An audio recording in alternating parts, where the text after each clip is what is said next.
The 2025 WNBA All-Star Weekend was supposed to be a victory lap. Record crowds, sold-out arenas, the league riding a wave of unprecedented popularity, with revenues about to cross $1 billion for the first time. We got the ball to A, we got off to a good start, so we just got to keep it rolling and close in the fourth. But by Sunday night, the celebration had turned into something completely different. Players walked onto the court wearing protest shirts. Teammates were calling each other out in press conferences. Fans were walking out of the game early, and the ratings told a complex story. The All-Star game itself dropped 36% to 2.19 million viewers, but Friday's skills events broke records with an 89% increase. Meanwhile, a live stream by two players called Stud Buds was generating more buzz than the actual All-Star game itself. What happened in Indianapolis over those 72 hours wasn't just an All-Star weekend. It was the moment the WNBA's incredible success story collided with its biggest crisis. I'm going to take you inside every twist, every controversy, and every revelation that showed us exactly where this league is heading. Because what unfolded in Indianapolis might just determine the future of women's professional basketball. Before we dive in, let me set the stage with the numbers, and they tell a complicated story. The 2025 All-Star Game drew 2.19 million viewers, which sounds impressive. But here's the reality check. That was down 36% from 2024's format, which featured Team USA versus Team WNBA players. That ratings drop is a problem, and we need to grapple with what it means. The stakes couldn't be higher right now. The current collective bargaining agreement expires October 31st, 2025, just 3 months away. Negotiations have been described by multiple sources as not going well, and the financial context explains the tension. Here's where it gets complicated. WNBA players currently receive about 9.3% of league revenue, while NBA players get 49 to 51%. That gap looks damning until you consider that the WNBA has been subsidized by the NBA for 25 plus years and only recently approached profitability. Revenue sharing models can't just be copy-pasted between leagues with completely different financial histories. That said, recent growth is undeniable. The league's revenue is projected to exceed $1 billion in 2025, up from $710 million just last year. Expansion fees have exploded to $250 million, 5 times what they were just 2 years ago. Yet All-Star players still get $2,500 bonuses compared to $100,000 for NBA All-Stars. Whether the current split is fair, given the WNBA's unique economics, is the real question driving these negotiations. With that backdrop, let me tell you what unfolded in Indianapolis. Friday night arrives and something unprecedented happens. But first, understand what these players had just been through.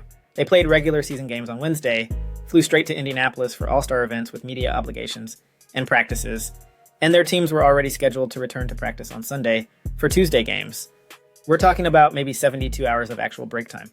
During warm-ups for the All-Star game, every single player from both teams walks onto the court wearing identical t-shirts in bold letters across the front, "Pay us what you owe us."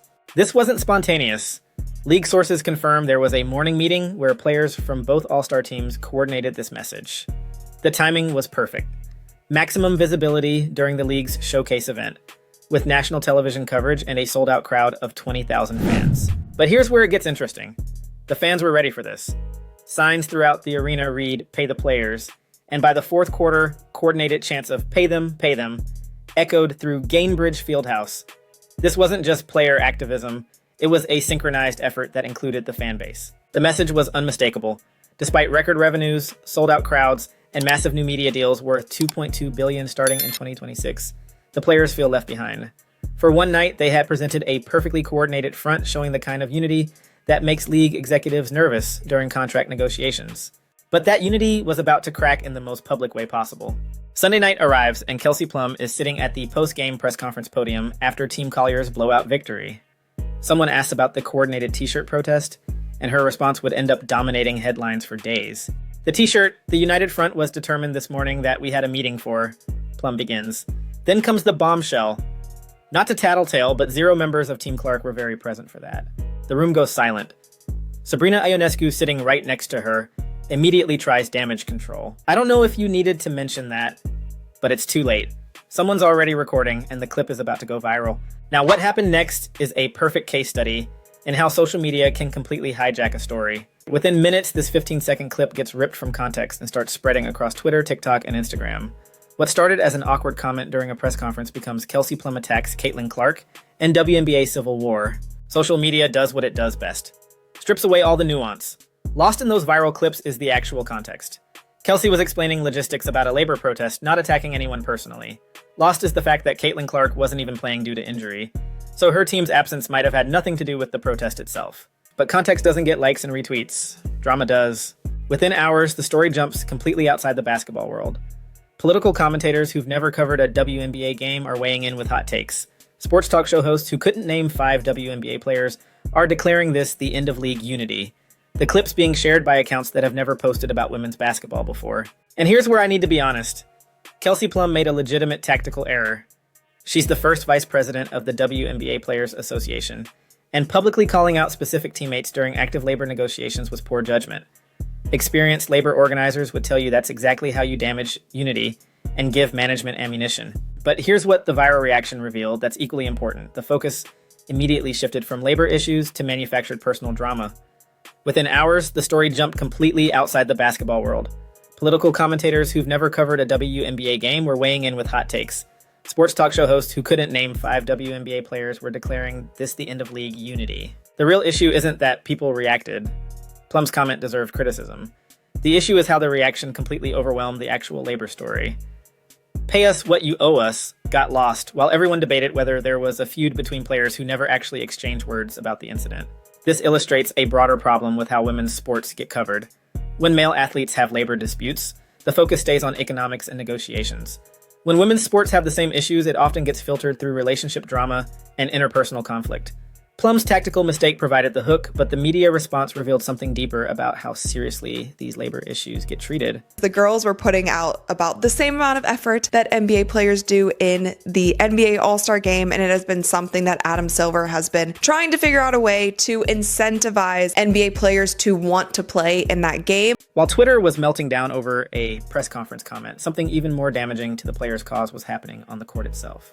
What was supposed to be a celebration of the league's best talent turned into something else entirely. Team Collier jumped out to a massive lead, winning by over 20 points at halftime. The final score, 151-131. And here's the kicker. That wasn't just a blowout. It was the highest scoring All-Star game in WNBA history. Let that sink in. In a league known for elite defense and competitive play, the All-Star game set a record for offensive explosion because defense was virtually non-existent. Fans began leaving during the third quarter as the blowout continued. Social media lit up with complaints about players not competing at an elite level during the league's biggest showcase. And here's where the players' timing became problematic. You can't demand higher pay while delivering the worst competitive product in All-Star Game history. That 36% ratings drop from the previous year suddenly makes perfect sense. Clark's absence alone likely cost them 1.25 million viewers. Yet here's the complexity. Even with that drop, it was still the second most watched WNBA All-Star Game ever and beat everything else on television that night. Critics had a legitimate point. At the exact moment players were arguing their value, the on-court product looked like a casual pickup game. Was their relaxed play part of the protest? A subtle message that exhibition basketball isn't worth maximum effort for $2,500, maybe? But if so, it backfired spectacularly. The optics were devastating. Players asking for more money while providing less entertainment, even if the broader audience was still historically large. This whole situation perfectly shows why the WNBA is so fascinating to analyze right now. It's not just basketball, it's labor negotiations, social media dynamics, cultural politics, and competing business models all colliding at once. The contradictions are real and the stakes are high. If you want more analysis that grapples with these complexities instead of just picking sides, make sure you're subscribed because the next few months are going to determine which vision of this league wins out. Prices? Well, 2 other players were about to demonstrate something important about where the WNBA's real strength lies. And Friday night's record-breaking numbers proved them right. While critics focused on Saturday's ratings drop and game quality issues, Friday's skills challenge and 3-point contest told a different story entirely. The events drew 1.308 million viewers, an 89% increase from last year, and the most watched skills events in WNBA history. This happened despite being 30 minutes shorter than 2024's format, and without Caitlin Clark participating in the 3-point contest due to injury. Meanwhile, Courtney Williams and Natisha Heidemann had been live streaming their entire All-Star experience on Twitch under the name StudBuds. Their 72-hour stream generated over 500,000 views and peaked at 18,000 concurrent viewers. Now, let's be honest, those numbers aren't earth-shattering in the creator economy. Individual TikToks regularly get millions of views. But here's what the StudBuds represented that's more important than raw numbers. They provided authentic, behind-the-scenes access that traditional sports media simply cannot replicate. They captured moments no ESPN broadcast ever could. Players dancing, Commissioner Kathy Engelbert breaking it down at parties, genuine interactions that humanized the league. While traditional TV ratings were dropping, this type of authentic content was generating the kind of engagement that builds lasting fan relationships. And here's the crucial context. WNBA teams achieve 272.24 social media engagements per 1,000 followers on TikTok, compared to the NBA's 17.07. That's more than 16 times higher engagement rates.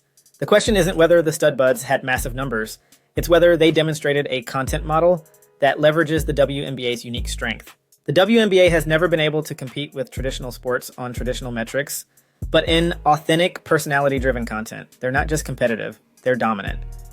The Stud Buds weekend showed what happens when you stop trying to be a smaller version of men's sports and lean into what makes women's basketball different. Indianapolis showed us a league in transition, caught between its grassroots origins and mainstream aspirations. The "Pay Us What You Owe Us" protest demonstrated unprecedented player unity and media savvy. The Kelsey Plum controversy revealed the challenges of maintaining that unity under pressure. The historic scoring record showed the risk of mixing activism with entertainment, but the Stud Buds phenomenon proved the players' fundamental argument. Their value lies not in traditional sports metrics, but in authentic connection and digital engagement that no other league can replicate. The CBA negotiations will intensify dramatically over the next 3 months.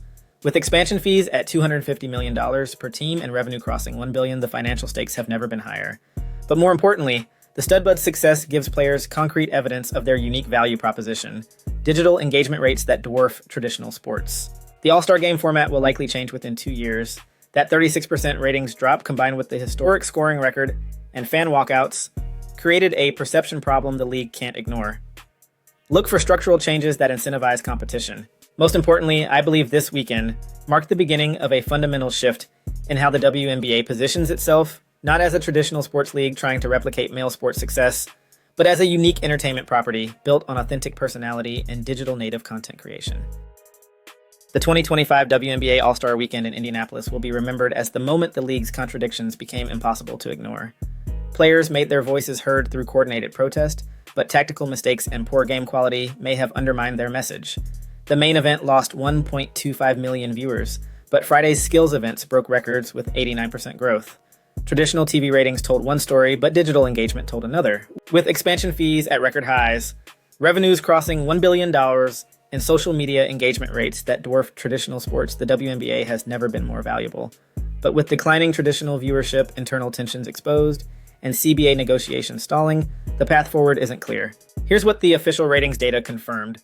Both the concerns and the optimism were justified. The All-Star Game's 36% drop was real and problematic, but it was still the second most watched in history and beat everything else on television that night. Friday's record-breaking 89% increase for skills events showed the league's underlying growth continues in different formats. Here's what we don't know yet: whether this weekend energized or damaged the players' negotiating position, whether the authentic content model can replace traditional sports metrics, and whether the league can resolve the tension between activism and entertainment. What we do know is that the next 3 months will determine whether this weekend was the beginning of the WNBA's golden age or the moment competing visions of the league's value began tearing it apart. The stage is set, the contradictions are clear, and October 31st is approaching fast. What do you think? Did this weekend show the WNBA's strength or expose its fundamental challenges? Drop your thoughts below, and if you want to follow how this story develops, hit that subscribe button because the next few months will determine which version of this league's future becomes reality.